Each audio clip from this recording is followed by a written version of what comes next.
বিদ্যমান রাজনৈতিক সংকট নিরসনে জুলাই সনদ বাস্তবায়ন আদেশ জারি করা, জাতীয় নির্বাচনের পূর্বে গণভোটের তারিখ ঘোষণা করা, লেভেল প্লেইং ফিল্ড, ফ্যাসিবাদের দোষরদের বিচার নিশ্চিত করা সহ আমরা 5 দফা দাবিতে আমরা আন্দোলন করেছিলাম। সেই প্রেক্ষাপটে অতি সম্প্রতি প্রধান উপদেষ্টা ভাষণ দেবেন জাতির উদ্দেশ্যে জানতে পেরে সব মানুষ, দেশবাসী অধীর আগ্রহে অপেক্ষা করেছিল যে ওনার ভাষণেই হয়তো রাজনৈতিক সংকটের সমাধান হবে। কিন্তু উনি যে ভাষণ দিয়েছেন সেই ভাষণ আজকের শীর্ষ নেতৃবৃন্দ পর্যালোচনা করেছেন সবাই খোলামেলা। সেই পর্যালোচনায় আমাদের এসেছে যে এই ভাষণে অবাধ ও সুষ্ঠু নিরপেক্ষ নির্বাচনের জন্য আমাদের 8 দলের যে আন্দোলন ছিল, জনগণের যে আকাঙ্ক্ষা ছিল, সেই আকাঙ্ক্ষা আংশিক পূর্ণ হয়েছে, পূর্ণভাবে জনগণের সে আকাঙ্ক্ষা পূর্ণ হয়নি। এবং সংস্কার প্রস্তাবনাকে আইনি বৈধতা দেওয়ার জন্য জাতীয় নির্বাচনের আগেই গণভোট তারিখ ঘোষণা করার প্রয়োজন ছিল। সেটা না করার কারণে দেশবাসীর মধ্যে একটা সংশয় তৈরি হয়েছে। যেসব যৌক্তিক কারণ 8 দলের পক্ষ থেকে বলা হয়েছিল যে এই কারণে গণভোটটা আগে হওয়া দরকার, তারপরেও প্রধান উপদেষ্টা তার বক্তব্যে একই দিনে গণভোট এবং জাতীয় নির্বাচনের কথা বলেছেন এবং অ্যাকর্ডিংলি সেই দিনেই এ মর্মে গেজেট প্রকাশিত হয়েছে। এজন্য জনমনে বিদ্যমান এই সংশয় এবং যে সংকটের সৃষ্টি হলো বা আমরা যে আশঙ্কা করে পড়েছিলাম, প্রধান উপদেষ্টা একই দিনে ভোট একথা বলার কারণে যে সংশয়, তা সরকারকে দূর করতে হবে।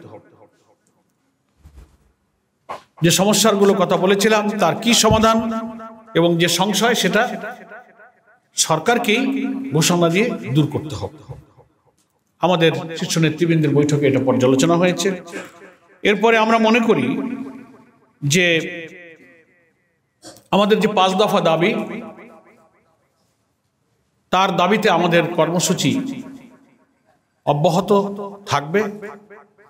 যে আংশিক দাবি আমাদের পূরণ হয়েছে, জুলাই সনদকে আইনি ভিত্তি দেবার যে আমরা কথা বলেছিলাম, আন্দোলনরত দলগুলোর ঐক্যমতের ভিত্তিতে যেসব সংস্কার প্রস্তাবগুলো ঐক্যমতের ভিত্তিতে জুলাই সনদে স্থান পেয়েছে এবং জুলাই সনদের আইনি ভিত্তির জন্য আদেশ জারির কথা আমরা বলেছিলাম, এই কাজটা হওয়ার কারণে এটাকে আমরা ইতিবাচকভাবে দেখছি এবং এটার জন্য আমরা সরকারকে মোবারকবাদ জানাচ্ছি। এবং একই দিনে গণভোট আর জাতীয় নির্বাচনের যে সংকটে পড়বে, এই সংশয়টা সরকারকেই দূর করতে হবে। কিভাবে দূর করতে হবে সেটা সরকারের উপরেই বর্তায়। প্রশাসনে যেভাবে রদবদল চলছে, পছন্দ মতো ডিসি, ইউনো, পুলিশ কর্মকর্তাদের যখন তখন এই 1 সপ্তাহের মধ্যে নানান জায়গায় রদবদল শুরু হয়েছে। এটা লেভেল প্লেইং ফিল্ড, মাঠে নির্বাচনের সব দলের সমান অধিকার, এই সমতা রক্ষার যে দাবি আমাদের 5 দফার অন্যতম দাবি, সেটা ভঙ্গ হচ্ছে। আমরা দেখতে পাচ্ছি একটি দলকে খুশি করার জন্য কোন গোপন সলা পরামর্শে হয়তো এই কাজটা চলছে। এ ব্যাপারে প্রধান উপদেষ্টাকে নিরপেক্ষ থাকার জন্য আমরা আহ্বান জানাচ্ছি। তিনি প্রতিশ্রুতি দিয়েছিলেন যে সব ব্যাপারে আমি নিরপেক্ষ থাকব, এগুলো আমার দায়িত্ব, আমি দেখব। কিন্তু তিনি কি কোন একটি বিশেষ দলের রাজনৈতিক প্রভাবের কাছে অসহায় বোধ করছেন? তাহলে জাতির কাছে তিনি হেড অব দি গভর্নমেন্ট, ঐক্যমত্য কমিশনের প্রধান হিসেবে তিনি জাতির কাছে তার কথা বলতে পারেন, জাতি তাকে সহযোগিতা করতে প্রস্তুত আছে। কিন্তু আমরা চাইব নির্বাচনে যেন লেভেল প্লেইং ফিল্ডটা বজায় থাকে। সম্মানিত সাংবাদিক বন্ধুগণ, আমাদের আজকের 8 দলের শীর্ষ নেতৃবৃন্দের আলোচনায় এটাও এসেছে যে আমাদের যে দাবিগুলো এখনো পূরণ হয়নি, আংশিক পূরণ হয়েছে, সেই দাবির সংগ্রামে রাজপথে 8 দলের কর্মসূচি ইনশাআল্লাহ অব্যাহত থাকবে। 8 দলের একটা লিয়াজো কমিটি আছে, শীর্ষ নেতৃবৃন্দের পক্ষ থেকে তাদের উপরই দায়িত্ব দেওয়া আছে।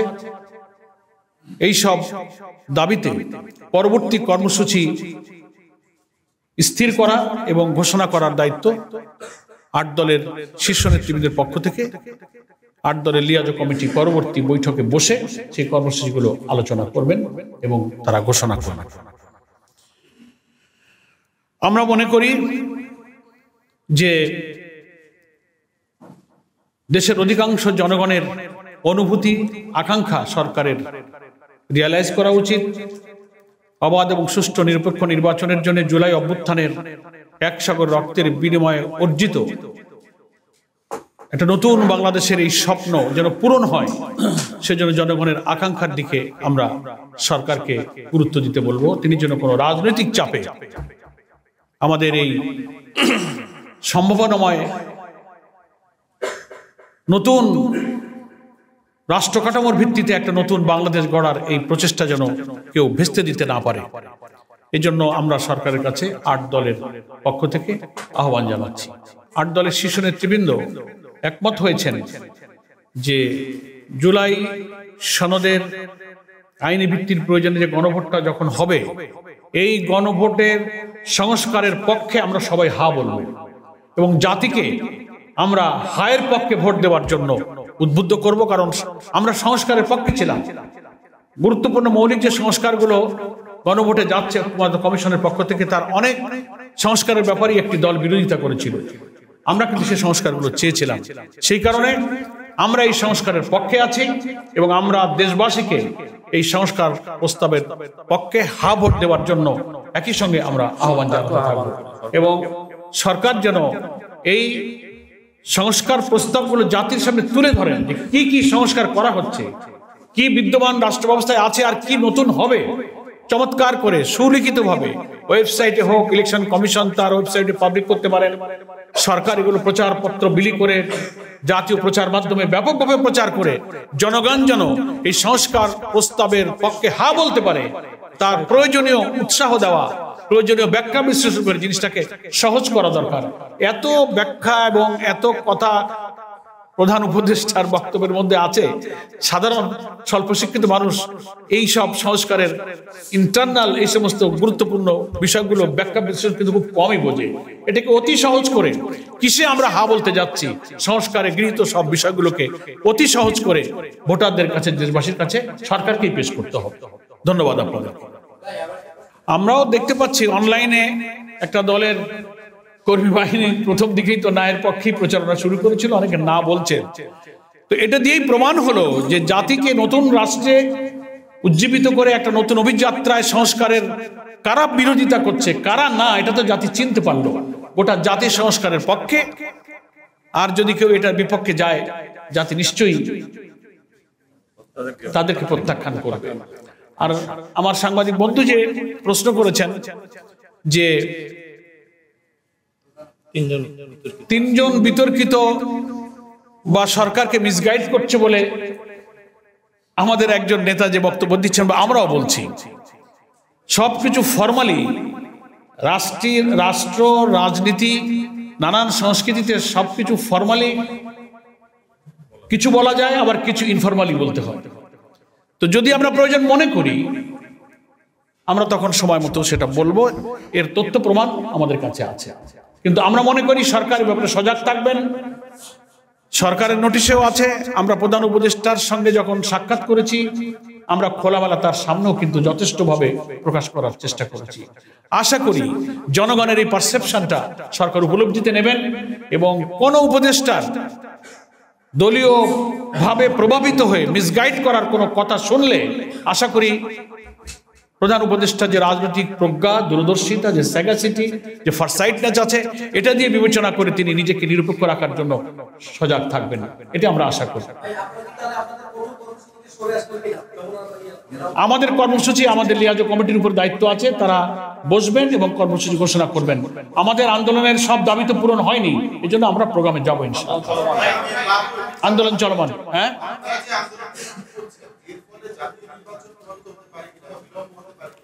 না আমাদের ধন্যবাদ, আমরা প্রশ্ন একটু শর্ট করছি, আমাদের ভাইদের মিটিং আছে। জাতীয় নির্বাচন ইনশাল্লাহ প্রভাবিত হবে না, বরং আমাদের এই আন্দোলনের জন্য সংস্কার প্রস্তাবের গুরুত্বপূর্ণ ম্যাটেরিয়ালস গুলো কিন্তু ঐক্যমত্য কমিশন এবং গণভোটে ইনশাল্লাহ যাচ্ছে। এটা আন্দোলনেরই ফসল। আর আন্দোলনের মধ্য দিয়ে আমরা মনে করি নির্বাচন প্রভাবিত হবে না, বরং নির্বাচনকে অবাধ, সুষ্ঠু, নিরপেক্ষ হওয়ার ক্ষেত্রেই আমাদের এই আন্দোলন ভূমিকা রাখবে, সহায়ক হবে। উনি যা বলেছেন, আমরা 8 দল একই কথা ওনার জন্য প্রযোজ্য, এটা ওনাকে অনুরোধ করছি। আমরা তো নির্বাচন সুষ্ঠু করার জন্যই আন্দোলনের মাঠে আছি। আমাদের লেভেল প্লেইং ফিল্ডের দাবি পূরণ হয়নি, ফ্যাসিবাদের দোসরদের সকলের বিচারের কাঠগড়ায় আনার দাবি এখনো পূরণ হয়নি, প্রশাসনিক রদবদলে যে দলীয় পক্ষপাতমূলক কাজ চলছে সেটার দাবি এখনো পূরণ হয়নি, তাই না? আমরা এই অনেক দাবি এখনো অপূরণ আছে। এটার জন্য আমরা আন্দোলনের কর্মসূচি শীর্ষ নেতৃবৃন্দ লিয়াজো কমিটিকে যে দায়িত্ব দেওয়া আছে তারা সেটা সময় মতো বৈঠক করে ঘোষণা করবে। আমার মনে হয় আর জরুরি প্রশ্ন না থাকলে প্রধান উপদেষ্টার সাথে দেখা যে কোনো সময় করা যেতে পারে। আমাদের শীর্ষ নেতৃবৃন্দ এটাও আলোচনা করেছেন, আন্দোলনের নানান ইস্যুতে সাক্ষাৎ করার সুযোগ আছে, প্রয়োজন হলে যে কোনো সময় আলাপ করা যাবে। নেক্সট। ধন্যবাদ।